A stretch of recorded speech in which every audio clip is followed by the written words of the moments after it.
And welcome into podcast number 2. Honored and privileged to have with us now the newly reelected mayor of DeKalb, Cohen Barnes. Cohen, how are you doing this morning? Fantastic, TD. I'm really glad to be here. Great to see you, buddy. And again, congratulations on your victory, a hard-fought campaign. What did you think about the fact that 3 other people ran for mayor in DeKalb? You know, I'm always a big believer in voter choice. Every election, I think, should be a contested race. And we saw so many people running unopposed. I just didn't really anticipate having to run with 3 other people running against me, but it was a good campaign, and obviously I'm pretty happy with the results. And it says a lot about the city, doesn't it, that 3 other individuals would step up and put themselves in the limelight. And I don't need to tell you about that, like when the people come out with some very negative things towards you. But you just you have to have the hard skin, don't you, to be in politics? Yeah, you know, that's one thing a lot of people don't understand is you do have to have a real thick skin to be in this. But what people don't understand is you're still a human being. And no matter what, I don't care how thick your skin is. No matter what, when people are just being negative, and people tend to be very negative, very hurtful, and they cut right to the bone when they're at home behind their keyboard and not looking someone eye to eye. And I would just encourage everyone to remember it's all human beings out there. So if you could, a little grace, a little kindness, sprinkle that into your daily life, and I think you'll get a lot further. And when you're working with people that you're maybe criticizing online and you actually want to move the needle forward, you know, you catch more flies with honey than you do with vinegar. All right. And of course, I know that with the campaign, again, you chose not to go negative. And a lot of people, especially in this day and age with the internet, it's so easy to go negative, but you chose not to go that way. I did. And TD, there was times it might have been a little bit difficult because there was a lot of negativity out there. And I was very disappointed to see that. But my team and myself, we just held to, we're going to reinforce our messaging. We're going to talk about what we're going to do, and we're just not going to go that path because, especially in a local election, these are people that I'm going to see at other events. I'm going to have to continue to work with. So why in the world would I want to criticize them and be hurtful towards them when we're all residents of DeKalb and we're all ultimately, supposedly, trying to work for the same thing, which is the betterment of DeKalb. That's a good point. Now, I don't have the numbers in front of me, but I think it was it 19%? Did you hear the turnout for the county? Because much higher than I thought. It's still sad at 19, but that's But it was that's almost great. 1,000 more people voted this time, if I recall, than the last time I ran for mayor. So that was really cool to see that kind of increased turnout. And I think from a county perspective, it was only like 10 or 12. So DeKalb really showed up in this election, which was great. We're talking with the mayor of DeKalb, Cohen Barnes, recently reelected. Of course, has to be certified, but we know that's coming here. Let's talk about the people that ran against you. Lynn Wynn did quite well there, I think, finishing with second place there. Tell us about that with the controversy with her getting on the ballot and then ultimately running against you. You know, you'd have to ask Lynn why she went down that path, but she filed 3 weeks before every other mayoral candidate, every other city council member, every other school board member. Traditionally in the city of DeKalb, we all file within a certain filing period. She chose to go 3 weeks earlier, which is outside the filing period, which is why she was removed from the ballot, because whether you file too early or too late, it specifically says file in this time and you're on the ballot. Now, something interesting that came out of that is that where she ultimately declared herself as a Democrat, which I didn't realize that until I was looking closer at DeKalb politics, that most people are independents. Tell us about that, independent. Now, do you consider yourself a Democrat or independent, or how does that... When it comes to local elections, we're all independent, and I think that's the way it should be. Partisan politics should not come into play when we're at the local level, because ultimately, everything that we want, we all have the same needs. We all want safe streets. We all want reduced taxes. We all want safe schools for our kids. We all want those same things. So I don't see a reason to have a D or an R in front of your name. Now, traditionally, and I think for the last 50 years, candidates run as independents. And one of the main reasons is if you decide to run as a Democrat or Republican, you trigger a primary, which is what we saw. And that did cost the taxpayers, according to Tasha Sims, $100,000 to put on a special election. In this case, that election had one person that triggered it, and it caused a lot of confusion out there because I got a bunch of votes because people went and wrote my name in. But ultimately, there was no one on the ballot for the primary election. So I would just encourage everyone in the future, run as an independent, whether you're council, mayor, or school board, and file at the same time everyone else is. It'll save the taxpayers a ton of money, and it'll save a lot of confusion. All right, I'm going to let it go, too, but I just want to mention one more thing because I swore, I thought I saw some campaign material where you said that you were a Democrat. But again, I don't know if that was bogus or not, or is that something that maybe you deny being a Democrat, or what? How does that really... No, not at all. I'm just saying on local elections, everyone runs as an independent. But when I ran for state rep, I ran as a Democrat. Absolutely. Okay. I'm not trying to deny that or hide that. I'm just clarifying local elections, people never run as Democrats or Republicans, just as independents. But I am a Democrat. Make that abundantly clear for everyone out there. And when I ran for state politics, which is a partisan run, I declared I was a Democrat, and that's how I ran. All right, that's what I wanted to clarify. That's all I Yeah, wanted was yeah. a clarification there. I'm glad you did too, because a lot of people have, there's a wide range. You can be a Democrat or you can be a Republican, but that means you could be a moderate or you could be far left, far right. There's a lot of times out there where people, it makes me feel like I'm not Democrat enough, even though I've been a Democrat my whole life. But I am a moderate when it comes down to it. I believe in fiscal responsibility. I believe in a lot of things that someone could say someone on the other side of the aisle believes in, but it's the people on the other side of the aisle that are also more moderate, more centrist. That's where I am as a Democrat. But if anyone says I'm not a Democrat, and they did during the state rep race and they did during this mayoral race, it really does anger me, because I've been that my whole life. I'm proud of it, and I have nothing to hide when it comes to that. All right, I'm a thanks for Democrat. clarifying that. We appreciate that. Now, John Walker is a gentleman that you work with now. Of course, he's the 7th Ward Alderman, ran against you as well. And what will be that like now? Because you had the same deal, didn't you? When Carolyn Zazada, you two guys ran against each other, but then ultimately worked well together. I always believe in taking the high road. When you have to work with someone, I'm a big believer in not being negative, not being hurtful. If I'm critical, it's only from a constructive perspective, because you're absolutely right. So when it comes to whether it's a local election, in this case, I'm on city council with Alderman Walker. The way we ran our campaign was to not burn bridges, not attack, not cause animosity, not do these particular things, because we need to work together. So for me, I will always take the high road. I will always listen. I will always try and work with everyone, no matter how they may have treated me in the past. That's great to hear. And then Kwame, I'm not even sure how to say the man's name. He did very little campaiigning. And why do you think Kwame Sanan ran? What was his goal? Have you talked to him at all? Sanan, so it's Kwame Sanan. Sanan. Kwame's a great guy. I really enjoyed getting to meet him during the campaign.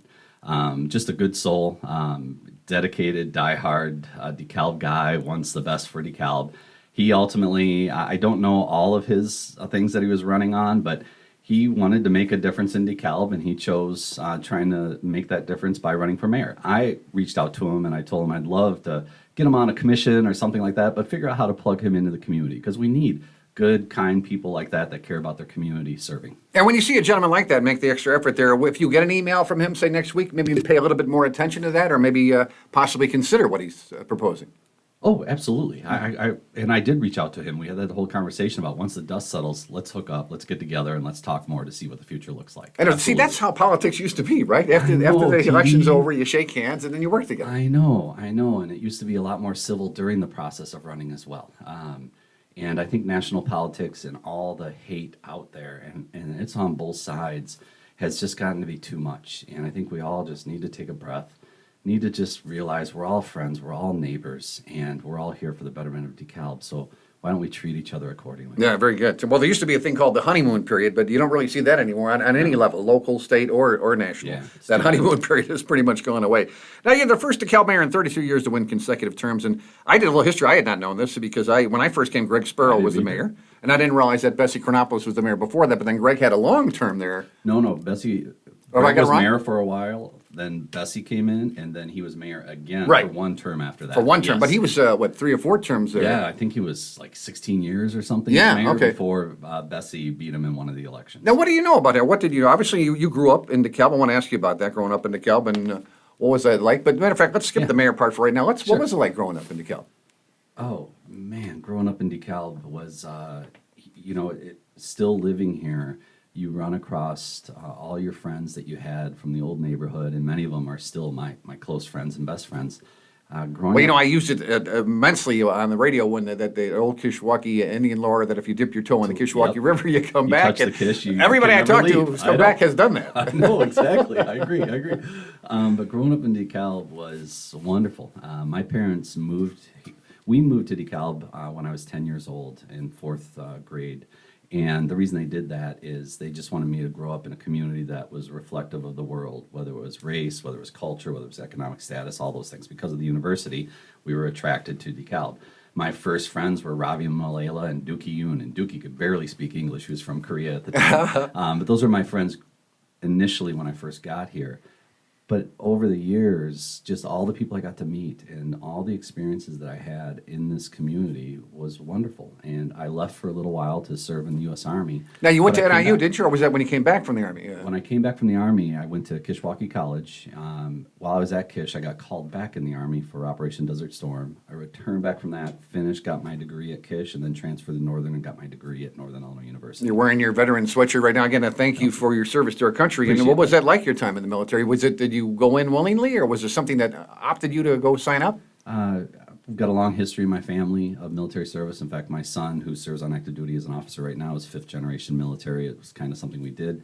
I'll say it really was, I wanted the adrenaline rush. I wanted to jump out of airplanes and blow stuff up, and the military was perfect for that. So I actually went in when I was 17 years old. I just saw an Army commercial where they're jumping out of a helicopter, but it's the same concept. Exactly. I had a lot of fun in the military, absolutely. But very proud to serve. I'm very glad that I did that. But the DeKalb component, it kept me coming back because of the experience that I had. And then I met my wife. When I got out of the military, I was a cook at Sergeant Pepper's. She was the waitress. I knew her for 3 months, asked her to marry me, and here we are 32 years later. But 3 months into the 3 months, relationship, yeah? Yeah, exactly. And that's a great story I could share sometime too. But I love when you mention Sergeant Pepper's. I hear about these old places, the Wing Steer, and I hear about places that used to be in DeKalb. And tell us about it. What was the name of the place? Sergeant Pepper's. Sergeant Pepper's. Yes, that they had the best beer nuggets, and that's where the CVS is now. And Okay. Molly's was right next door to it. But best beer nuggets, and I was the nugget boy for a while until I worked my way up to actually cook the Zaz themselves. the Okay. pizzas. So Now, your lovely wife, she's a native of DeKalb as well, or? no, she's from Kankakee. Came here for Northern Illinois University, and we met at the restaurant. And like I said, 3 months asked her to marry me. And, Oh, my. Yeah, been together ever since. Okay, now let's talk about politics now. What Yeah. made you want to get into politics? Because, again, we know there's a lot of negative aspects of getting into politics. You know, there is a lot of negative aspects. Well, you were on the school politics. board first, right? I was, and my first, let's say, foray into it, I had no desire, no wants, no plan to go into politics. But I co-chaired with Brian Schrader from First National Bank the referendum to build a new high school and the new elementary school in Cortland. And that was a big deal because the previous 2 or 3 had failed and failed miserably. And this was a $110 million referendum in 2007, which is crazy when you think about dollars back Yes. then. And we passed with 62% of the vote, which was just really cool. And obviously, we built a new high school out of it. Because of that and the experience that I had, I was asked actually by former Mayor Jerry Smith. He asked me if I had ever thought about running for school board. And I thought, well, sure. And 11 people ran for 4 slots at the time, and I was one of the ones that got on with Is that right? Tracy Williams and Tom Mattia, Nina Fontana, and the 4 of us got on the school board and served during that time. But that was in early 2010, so probably around 2013. And then after that 4 years, ultimately I was just serving on different committees, different boards. No aspirations whatsoever to run for office at all, especially I've got my company that I'm taking care of. I'm a father, I'm a husband. I had plenty going on, but DeKalb was really at a point, and multiple people were asking me, would I consider potentially running for mayor? My initial answer was no, and I recruited hard. And some people listening to this know how hard I recruited you. But I recruited hard to try and find someone, and I just was not successful at that. Oh, so you literally looked for somebody else? Yeah. Okay. And in the past, I formed a political action committee with Christy Krupp, and we raised money and recruited candidates. We did that for probably about 8 years. I really tried to find someone to do the role, but what finally was the tipping point for me was the knowledge that DeKalb was at a tipping point 4 years ago. Crime was pretty rough. Violent crime was at an all-time high. Economic development was just starting to happen, and I had a taste of that by being president of the DeKalb County Economic Development Corporation. Bill Nicholas was my vice president. So 2 years prior to being mayor, him and I worked on a lot of this stuff. I knew how precarious we were, where it'd be pretty easy to fall back to the trend that we were on in the past. And again, growing up here, business here, raising my family here, this community was so good to me for so long that I just really felt a responsibility to make sure, based off of all the experience that I've had over the last 20 years and all the relationships I've built and my understanding of holistically how all the governing bodies interact with each other, that since I couldn't find anyone else, that I would give a shot and try and run for mayor. And Very good. obviously I was successful. I always joke with State Representative Jeff Kiker about whether he takes a picture of himself in the morning in the mirror, because he's everywhere he goes, he's got pictures, and you do the same thing. You got pictures here, pictures left, pictures right. We were talking about the old mayors before, and Greg Sparrow, we mentioned him as well. But Frank Van Buren, I love Frank. You know, Frank was my first interviews I did with the mayors, and Frank would come in with that bad back, boy, and he could barely walk, and had to sit on this bench that we had there at the radio station. But just this passion for the city really came through, and the fact that we have the Van Buren Plaza is just a fantastic thing. Tell us about your relationship with Frank Van Buren. Yeah, it was. I got to know him pretty well because he appointed me to the Citizens Community Enhancement Commission. He appointed me to the Citizens Finance Advisory Commission, and I got to work on multiple city commissions under his leadership. And it was a really good time. I mean, you mentioned it, but he was just such a consummate professional. He was a kind man. Intelligent, absolutely. Yes. And he really gave me my first taste of being involved in the city and what the needs are, and gave me a little bit of a voice in some of these meetings, which was really great. So I'll always respect him for that. I was well, they used the word respect because I think that was a huge thing. I think everybody respected Mayor Van Buren. That was the thing that he always had going for him. And of course, Chris Paulson, we got to interview Chris through the years. I think Chris still around, still in town, right? Oh, he lives in Florida. He lives in Florida? Yeah, Okay. He just reached out to me, congratulated me. We talk occasionally here and there. And I was originally on his campaign for a little bit when he ran for mayor, because he was appointed and then ran for mayor. And it was just fun to be a part of that back then. And I still have his yard sign in my garage. Do you remember who he ran against by chance? No, that's a good question. I don't. Because I have the best yard sign ever, and I left it there at the station, unfortunately. But it was for Ken Mundy, the mayor of the Sycamore, and vote Monday on Tuesday. Vote Monday on Tuesday. Well, I don't know if you saw Alderman Carlson or future Alderman-elect Carlson's. He has fairly large ears. And yes. His yard sign said, "I'm all ears."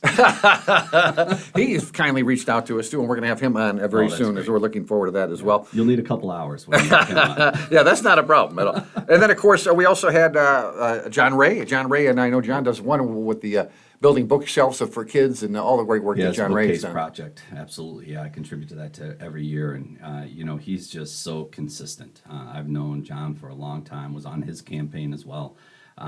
Just a great guy, great family, and I have nothing but respect for that man. Yeah, right there with you on that one. And of course, Jerry Smith. Jerry Smith is the guy who was mayor right before you. So what was that like? What was that transition like from Jerry to you? It was wonderful. Mayor Smith was just as helpful as could be. We met multiple times before the handoff just to show me what day-to-day looks like, educating me on current issues, advice, all that. And he's always been there for me anytime I've needed him in the last 4 years as well. Yeah, and you guys have that same NIU tie-in too. We always talk about the community being that, and you guys both have ties with NIU as well. Yeah, absolutely. And I followed his lead on that, and I think the relationship we have with Northern right now is one of the best it's ever been because of that. But when you look at the Northern right now, just to touch on that, Cohen, with the student population on campus, does that frighten you? Is it only going to get worse? Do you see like a resurgence possibly coming back, or will we ever have that many students on NIU campus again?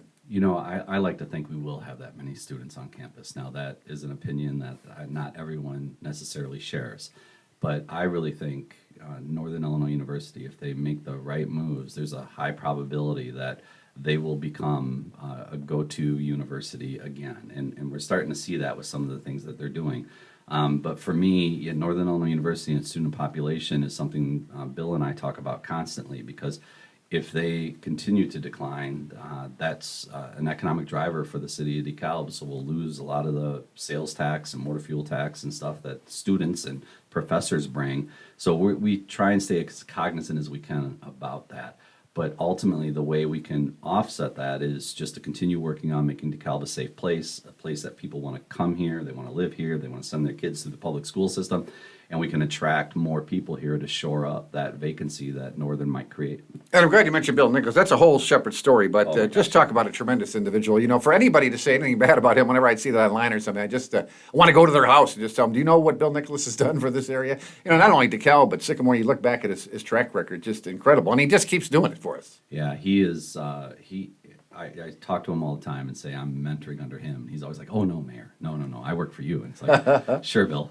But Bill Nicholas is about the most he is the most dedicated public servant I have ever come across, and not just like a little bit above the next guy, leaps and bounds the next person. He is absolutely committed to the betterment of DeKalb, and he literally works 7 days a week. He doesn't vacation. He should be making twice, 3 times what he makes right now because he does the job for 2 or 3 people. But anyone that gets a chance to sit down across the table from Bill and spend 5 minutes with him, they'll know instantly that this is a good soul they're talking to. I just want to make sure we get that in. That's great, too. Now, Brad Hoy, of course, will be the new city clerk. I've known Brad since I came to town here back over it again with the NIU tie-in there. But just another tremendous individual that his love for DeKalb obviously comes seeping through. But again, the city clerk position, tell us about that in terms, because it eventually been done away with. There's no salary involved. And now, do you reinstate that, or what does that look like now, Cohen?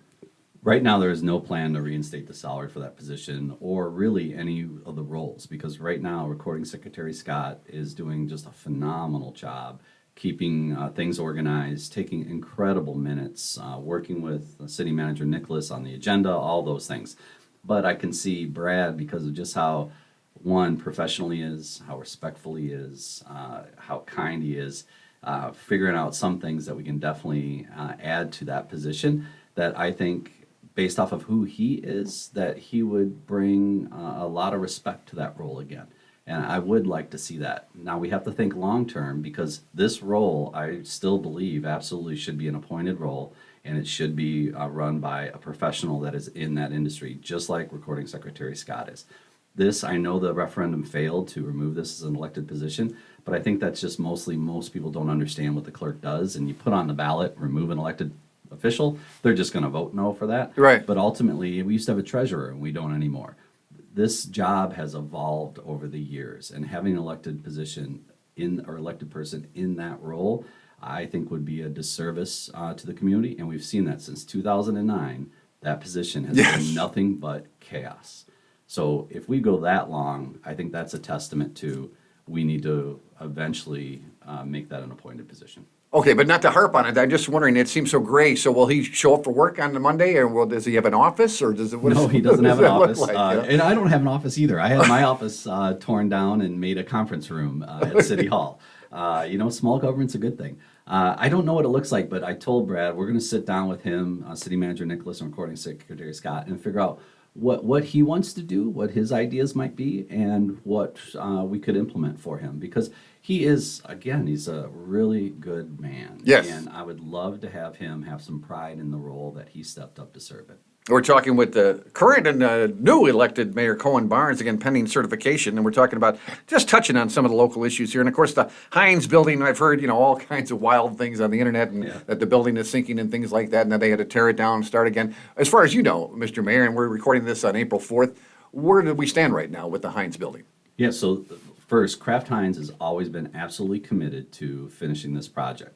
When they paused on all the racking and all that, realized they were still building the rail hub out. So the rail that goes along 4th Street, they were building that all out to Peace Road by their facility, because rail was a critical component for them to want to come here.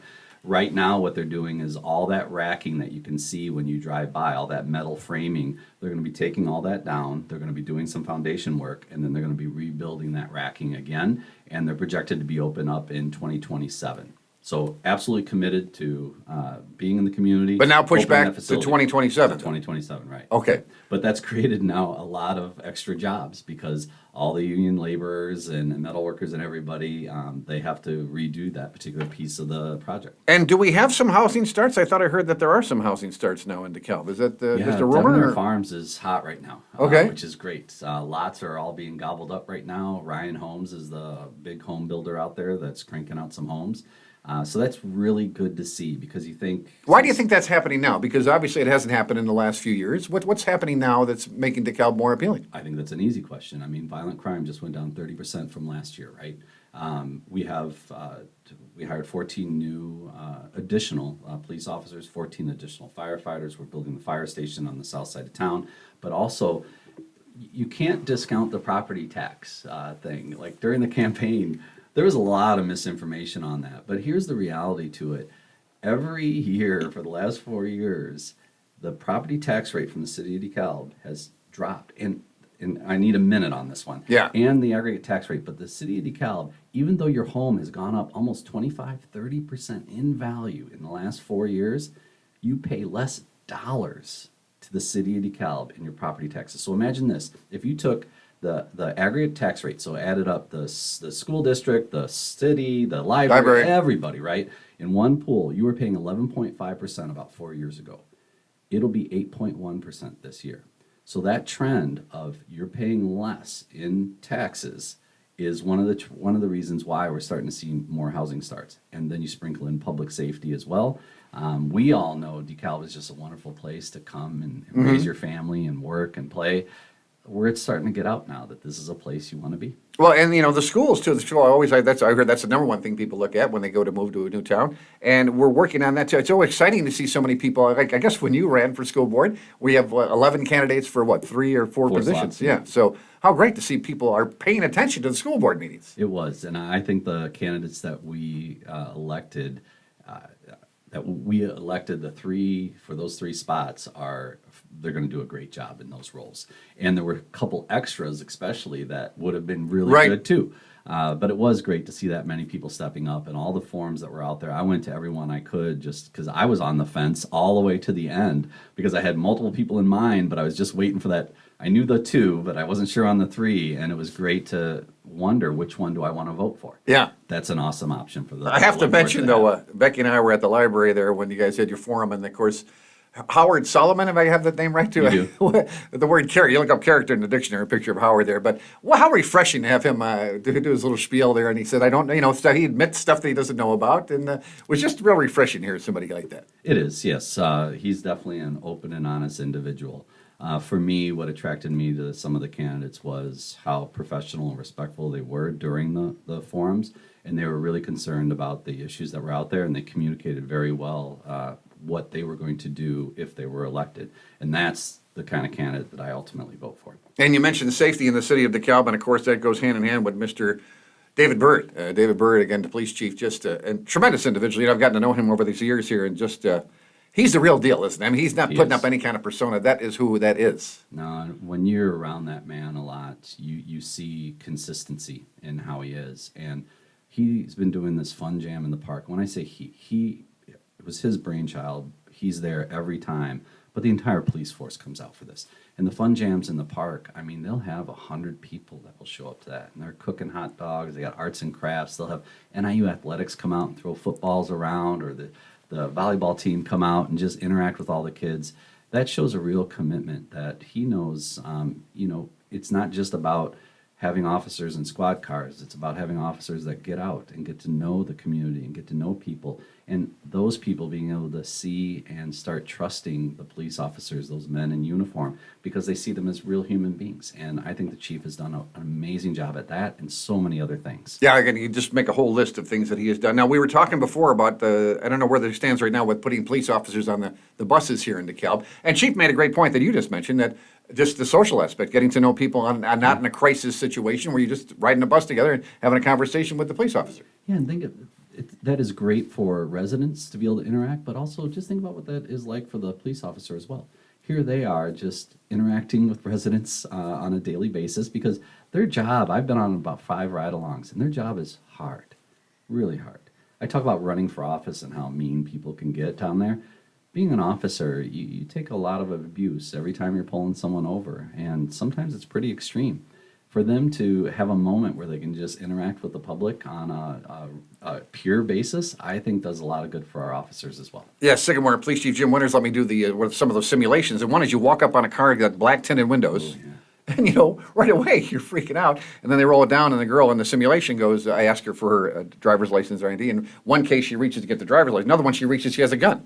And that's how much time you have to react. And for the officers to have to deal with that on a daily basis, like you said, thank God they get little moments like that where they can just chill a little bit. Absolutely. And, all the officers that we hired over the last 4 years, too, what that has also helped was reduce a lot of stress from the rank and file in the departments, because now they're not working so much overtime to be able to cover the shifts. Now they actually have time to decompress, spend time at home, spend time with family. And that, I think, overall, from a policing perspective, is really important. So now our officers are ready to go and refreshed every shift that they're on. Oh, very good too. Now the big one is we've been putting this one off, but the roundabout, because I went out to dinner at the Frandas last Friday night, and I was at a table about 12, and I brought up the roundabout, and everybody had an opinion, whether it was pro or negative. Although most of them were negative, didn't want the roundabout. Although a lot of it has stems from the fact that they never really used a roundabout, or they might have used it once and had a bad feeling about that. But first, let's go something that threw me off when I saw it online.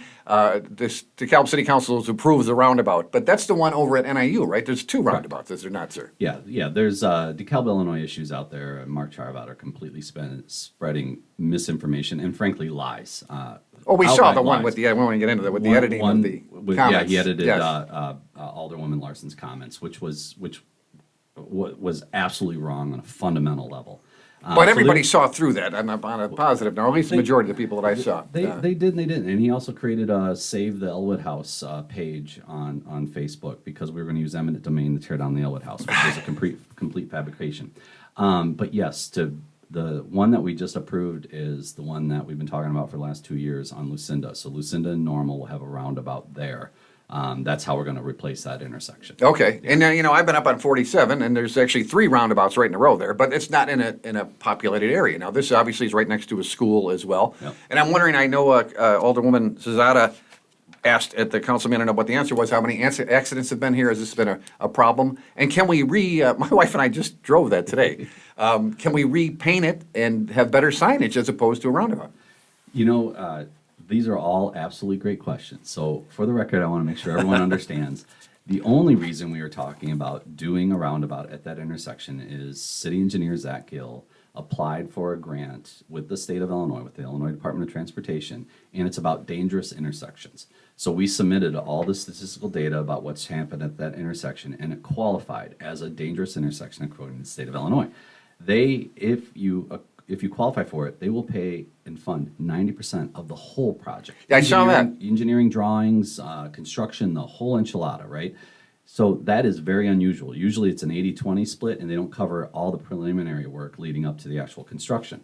So because we applied and were accepted to be part of that particular grant, we're just having the conversation about, hey, should we do a roundabout there?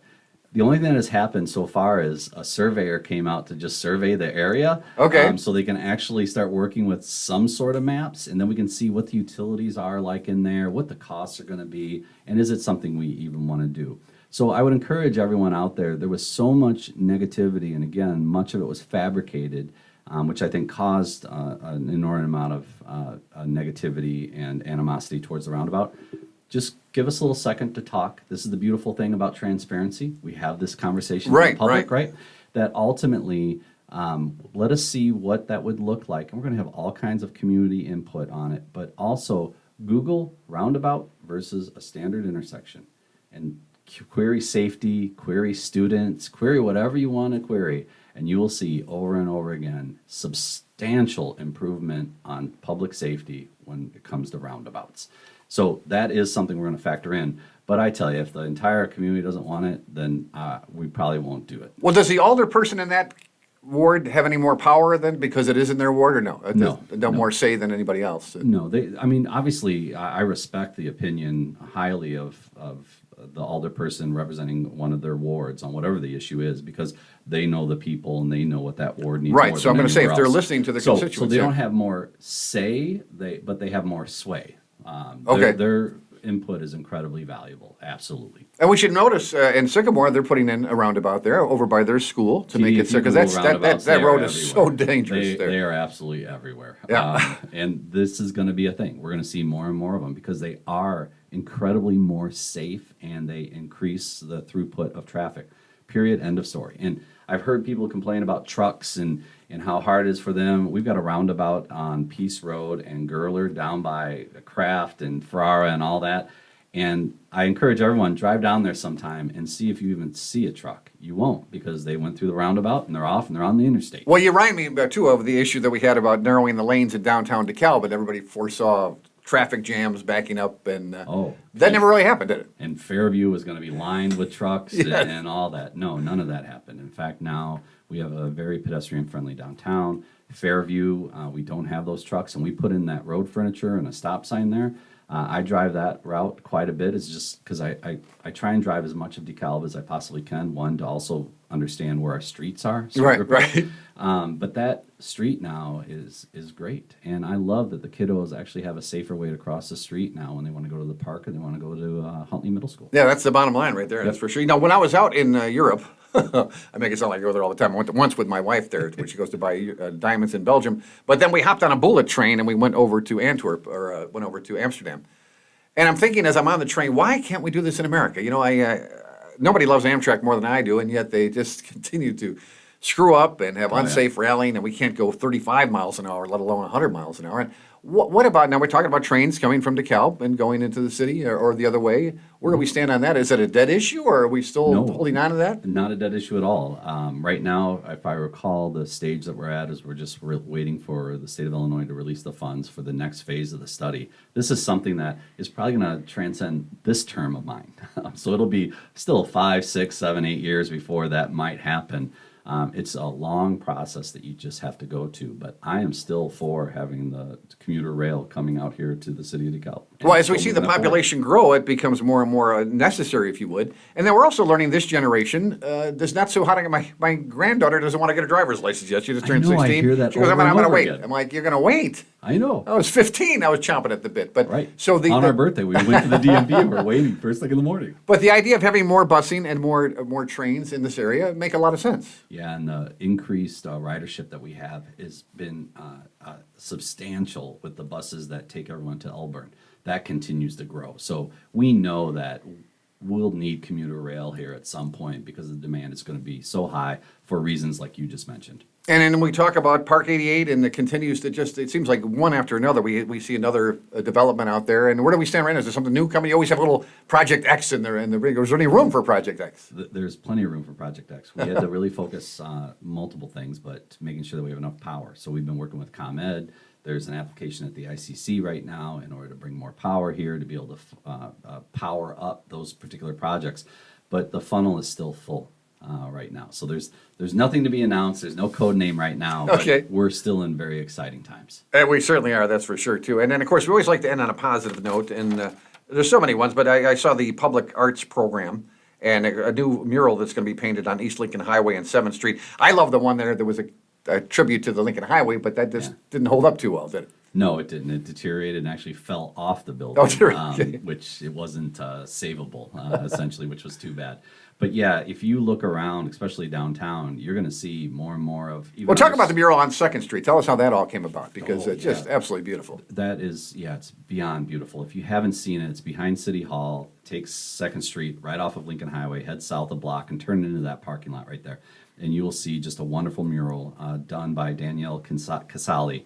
It is phenomenal, and it took 200 volunteers to help put all the pieces together and hang it, and it was just a great community project. I mean, we co-created that mural together. But also, if you look at the utility boxes, the streetlight boxes all over downtown, you're going to see we've wrapped those with a wide variety of art projects. We put a mural up on Van Buren Plaza, on the Pappas building right there. That's a memorial to veterans. And we're soliciting ideas right now from artists to be able to replace that mural on 7th Street. But public art is something that I think is really important, because everywhere I travel, when there's a lot of art, you form a positive emotional connection with that destination. And I want the same thing in DeKalb. So we're going to see more and more public art, whether it's murals, whether it's wraps, or whether it's sculptures that are going to continue to pop up throughout DeKalb. Well, I love what was the best veteran city in America, right? Yeah, exactly, right. I know, that was really cool. We won it in the state, and then we won it at a national level, too. So. And talk about that. We have a parade of heroes. I love walking down there and seeing the banners hanging down there on the street. That are up, absolutely. You'll see, and we've got parking spots dedicated to veterans, over by Matter of fact, the Oaks Club. we just planted some flagpoles, didn't we? Becky and I just drove by that today. Yeah, but you think about the Elks Club, that memorial, I think, is wonderful. All the different flags. And beautiful. The traffic on Annie Glidden, and people get to see that. And I talk about it all the time, that you never know that kid in the car, that 15, 16-year-old, sees that and realizes that people honor that kind of service. That could be the catalyst that creates the next person that will raise their hand to swear against fighting against all enemies, foreign and domestic. Yeah, it was a big deal. I watched Steve Hartman on the Sunday morning show, and he was interviewing a kid, a 19-year-old kid who's been, since he was in high school, interviewing World War II heroes that were unfortunate about the past. He wanted to make sure he captured the story. So to see a young person appreciate what veterans did of World War II, no less. Yeah, and I don't want to take any credit for all this. The Veterans Mural was something that I did, but or not that I did, that happened during my term. But all those other things, I got to give Mayor Smith a lot of credit for. He really tried to make sure that we were a veteran-friendly city, and he's done a great job at that. So we've just been continuing that legacy. And the other positives, of course, is the Egyptian Theater. You know, we back in the day at the radio station, we talked to them all the time, and just bringing people into the city. Yeah. And when you go and there's an event going on, I forget we had to go out to dinner one Friday night. I think the gymnastics were in town. Every restaurant was full. It was just great to see. It's just, and that's how it can be, right? I was at the Grove last night, and there was an event, an art gallery opening. It was their grand opening last night. And I was talking with Jason Ingstrom, who runs the Grove, and just the impact of the Egyptian is substantial to them. And every restaurant owner I talk to downtown talks about the Egyptian Theater and how important it is for our local economy. Well, that's great. And then we talk about the makeup of the city council now. We have you have some newcomers you were talking about there, right? That we had the Andre Powell, recently new, and then of course our boy, who's all ears, Mr. Carlson as well. But does that add something? Does that throw things? Is that exciting when you have that next city council meeting? You got some new bodies and there's some new ideas. Yeah, for me, like I mentioned earlier, as long as people are respectful, professional, and logical thinkers, it doesn't matter if you're left, right, it doesn't matter who you are.